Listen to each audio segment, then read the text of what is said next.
I heard that there was a new student. Came back from the airport and they were all standing outside the then lunchroom, gawking over this Trinidadian who had come. And we had no idea he was coming. We expected a Guyanese student, but a Guyanese came and so did a Trinidadian. We were like, well, where did he appear from? So we met that night under the soursop tree. Welcome to Design to Win, the show that gives you the roadmap to win at life with a little Caribbean flavor. Coming up in today's show, we're going to have an interesting episode. We're going to meet a couple who have been serving in Jamaica and in the United States for many years. And they're going to be talking to us about how they have managed to navigate the different challenges in ministry, adapting to new environments several times. They've been married for 48 years. And I have with me Dr. David Corbin and his wife, Launa Corbin. Let me just give you a little bio on both. Dr. David Corbin and his wife, Launa Corbin, have been married, as I said, for 48 years. Dr. Corbin is from Trinidad and Mrs. Corbin from Jamaica.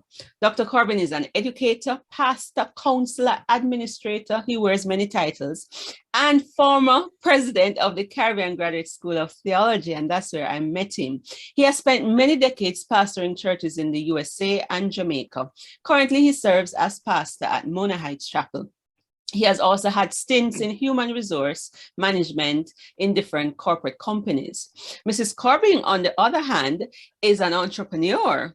She's also an educator. She specializes in the culinary arts, and she's also a counseling psychologist. Both are graduates of my alma mater, the Jamaica Theological Seminary. So without further ado, welcome to the show, Dr. and Mrs. Corbin. Thank you. Thank you very much. Good to be with you. It's good to have you. Now, we like to start off the show with a little cultural thing so that we can promote our islands. Now, Dr. Corbin, you're from Trinidad. So tell us something interesting about Trinidad that you think our listeners would love to know.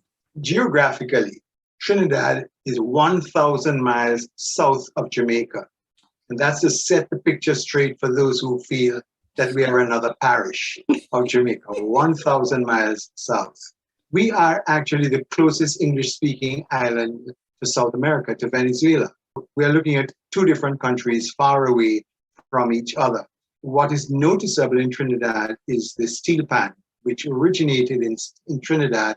And interestingly, just a few days ago, I spoke at a convention in Trinidad. And for the first time in my more than 50 years of preaching, I was introduced by steel band music. So here was this panist playing, and it was such a terrific experience because 50 years earlier, the steel band could not be in church. And so it's quite a transition, and so much has happened. So that was a wonderful experience. And how did I bridge that gap, come to Jamaica? Well, I came to Jamaica in 1971 to study as a student at the Jamaica Theological Seminary. And while I was studying my books, somebody else was studying me. And I think you want to talk to her now. That's so interesting. It's similar to when reggae music was played in church, that there were those who were against it and wouldn't play reggae gospel in church. And I find that fascinating. Now, on to you, Mrs. Corbin. You were studying him. I think he's very proud of himself to think I was studying him. I love it. Go ahead.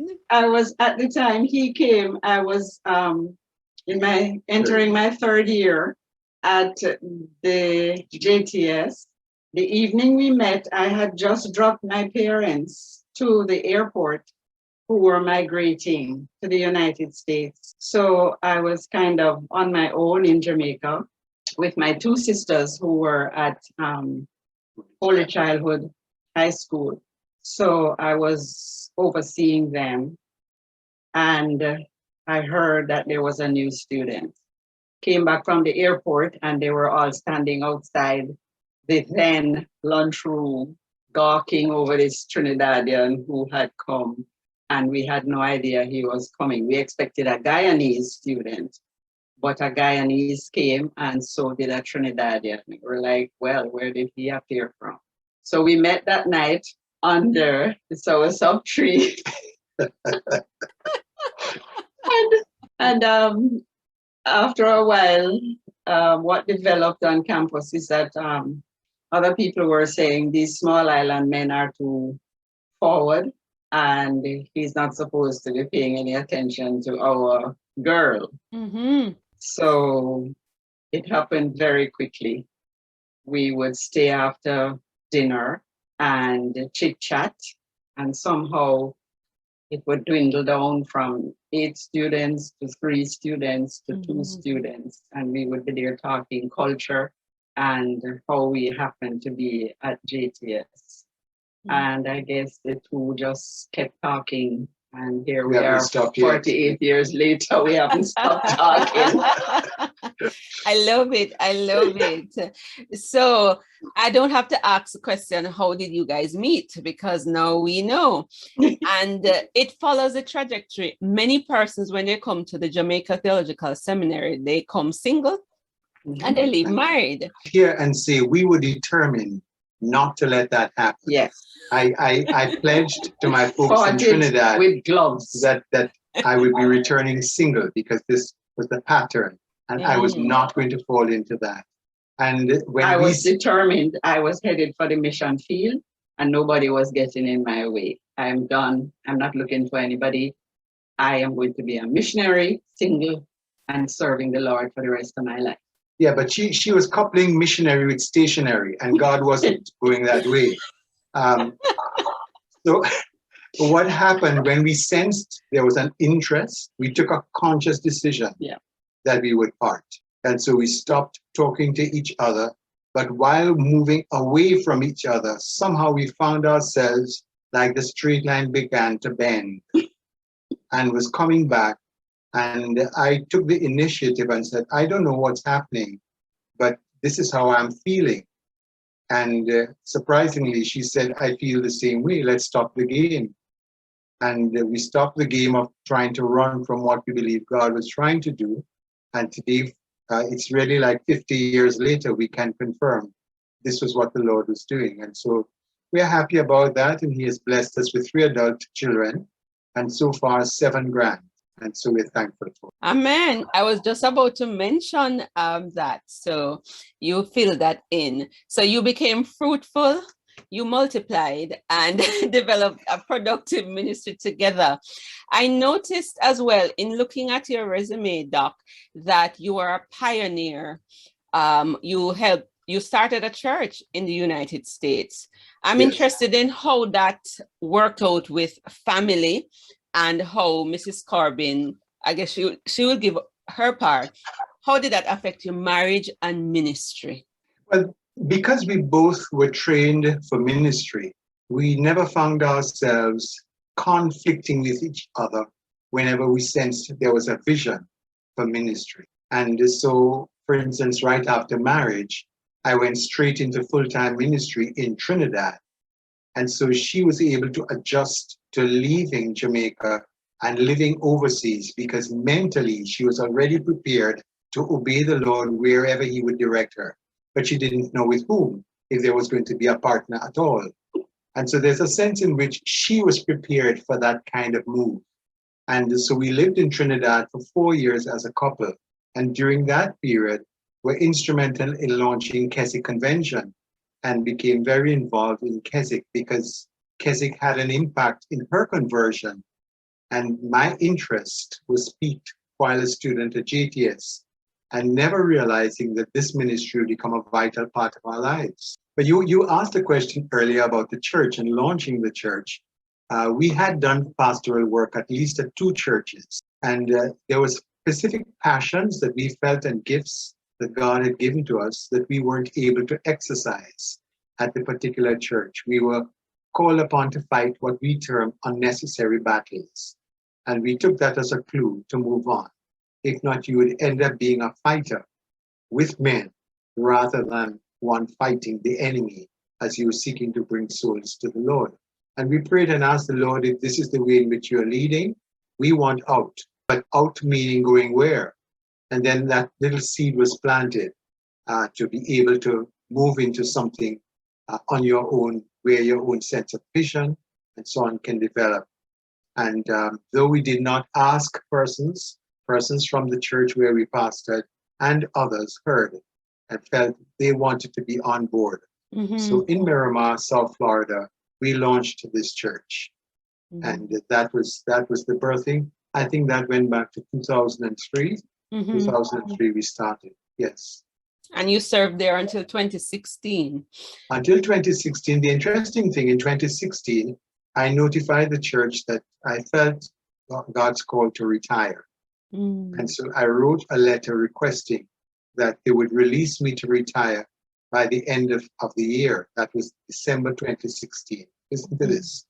Mm-hmm. The very week I wrote that letter, I got a call from Corbin Graduate School of Theology if I was aware that there was a vacancy for a president. And I said, yes, I was aware.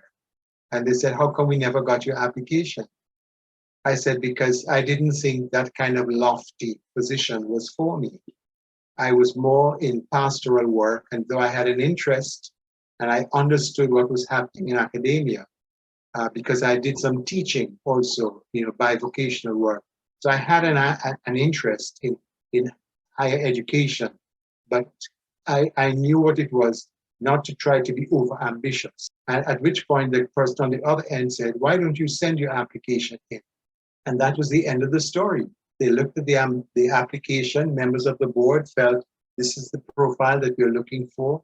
And furthermore, one or two of them knew me. And so we started in April 2017 on a 3-year contract at the Caribbean Graduate School of Theology. And that's where we met. All right. I'm going to come back to that, Dr. Corbin, but I'm very much interested in serving and working together in ministry. And I'm going to direct this to Mrs. Corbin. You said she was mentally prepared, and we covered a lot of years yes. in that process. But I'm interested in how you navigated all of that, having children, working in ministry. For example, when I was in ministry as a missionary, the funds was a challenge, and then you started a new church. Mrs. Corbin, how did you navigate that, being a mother, serving alongside your husband? What were some of the valleys and the victory experiences during that time? Well, I was a mother, and I had been employed. However, there was no question as to what came first. Ministry was part of my DNA. So whatever was going to happen, I was part of it. And our children, we prayed. They encouraged us to do what we were going to do, and we expected that they would have joined us. But that didn't happen, but they encouraged us from behind, because ministry was very challenging. And when we started the church, it wasn't like there was no finances. There were folks who joined us. I don't know how they heard, but then we decided as a couple that we would not only receive from people, but we would tithe. And the church started out quite strong in tithing, looking for ministries to help. And I think the Lord just took care of business and blessed. Things that happened, and it happens with many startup churches, where would you meet? Yes. And so we could not find a location, and there were disappointments here, disappointments there. And I recall saying to my wife, I said, honey, down this road, there is a school, We've never gone down there. She said, but it's a dead end. I said, but it doesn't mean that it has to end in that way. Let's go. And so we went, and there was a vice principal who was literally saying, I was waiting for you guys. He's a Christian. We'd never met him before. I was waiting for you. When would you like to begin? And so on and so on. We believe your presence would bring a blessing to our institution. And that was how we started. And it so happens that we had established a relationship with the celebrant singers. And so we invited them to be a part of our launching service. And that became quite an attraction as we promoted that the celebrant singers would be there. So it gave us a very strong start. Obviously, in South Florida, from a Caribbean community, you're competing with a number of other churches, West Indian churches. And we did not want that. But you're also faced with the issue of people in gated communities. How do you go to them? How do you get into those communities and advertise? If you advertise on radio, if you advertise on television, the advertising is so broad that you wanted something more focused to your specific community. And so we had challenges. We wrote hundreds of invitations. Invitations, and got the directory from the post office and mailed out. Yeah, we tried, but slowly but surely we built. And there are challenges like any other group, but we felt this was how the Lord was leading us. Although our children did not come with us full time, our youngest girl, who is professionally a musician, she made herself available. And so she became like a keyboardist, and different ones with skills in different areas of music, health, and we just grew from there. But what you have to be prepared for when you begin a ministry like this, forget the idea of annual vacation. Forget the idea of spending time with family at Christmas and different seasons. Yeah. Because those seasons are high point seasons in the church calendar. So you could not be fully available to your church and fully available to your family. But we but they grew were together. big enough. They could manage. Yeah, they were growing. Yes, the children were growing. And for us, the challenges really provided opportunities for personal growth.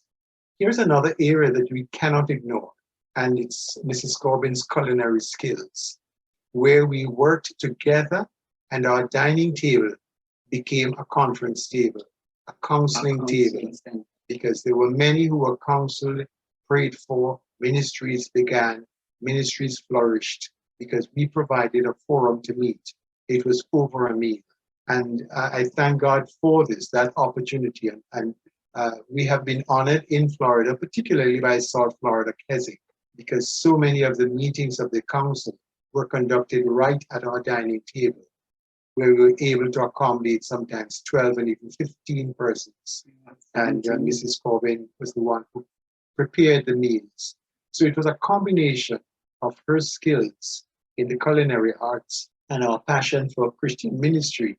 We brought those together, and others benefited as a result. And out of that emerged prayer, out of that emerged counseling, out of that emerged administrative skills, and so on. So the dining table was very, very critical for us in terms of a marriage with that and ministry. It was hard going though, because when you're in a job, and I was in social work, so it meant a lot of traveling. Yes, it was very challenging because with a job, sometimes I'm getting home really late at night, and weekends is when you would love to relax, but weekends is when the work began. And I can vividly remember inviting some folks to dinner one night, and when they arrived, I was on the way home. And so I called and said I would be there in about 20 minutes, and they said, okay, we'll wait. So now I'm going home to prepare for a family that we have invited for dinner, and they get to my house before me. So it was challenging in those ways, but it was a blessing. I should say, even back in Jamaica, one of the things when the children were smaller and we were using our dining table for ministry, we would invite folks over for dinner, like for 8 o'clock, and they didn't even know we had children, because our kids were in bed between 6 and 6:30. And so each family has to know how you're going to work this, reach out. At certain ages, the children may require attention, and you may not be able to become engaged in that ministry. But for us, ministry did not undermine those opportunities with the family. If we go out to a rural area for a vacation or something, they would want to know, but Daddy, why do you have to preach if we are out on a vacation? Why do and it's simply because churches knew you, and so when they invited you, you wrapped around that a vacation for your family. So it's not that you were in town and you decided to preach. You went into town to preach and you decided to have a vacation. They couldn't deal with that. So they felt, no, the weekend is for us and we want you alone and so on. But that goes with The territory. that goes with the territory. That is something that I've been concerned about, the family life and the ministry. When you have two persons that are committed, how did you ensure they felt your presence and did not grow up resenting ministry like has happened to many pastors' kids? Well, one of the things for us is that we took our children with us. I still remember some meetings like out in Brownstown, and we had a station wagon, and in the back of the station wagon we had pillows, and we had all the comforters, and they were in the service. And at the end of the service, as we were packing to come back home, we fixed their beds.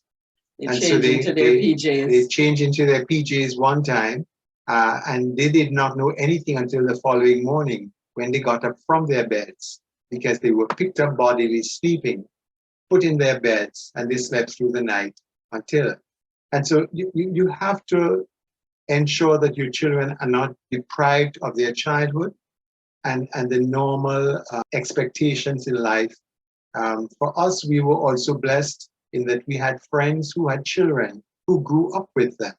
And so there was that constant interaction. And just this morning, this is amazing, just this morning, here are our children, all adults, now with children. And I'm sharing with a friend in ministry. And as we listen to each other's stories, I think the Lord just planted it into my spirit.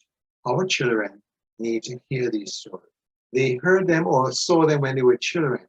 They now need to understand, because during this COVID season especially, they need to understand that Abraham's God is not dead, that God still intervenes in the affairs of men and how it happened for us. So here we're planning at this stage in our lives to bring our adult children together, where each family, we just zoom up everybody, and in-laws and everyone now learn the stories, interfacing God's blessing as these will cross over, and we enrich each other.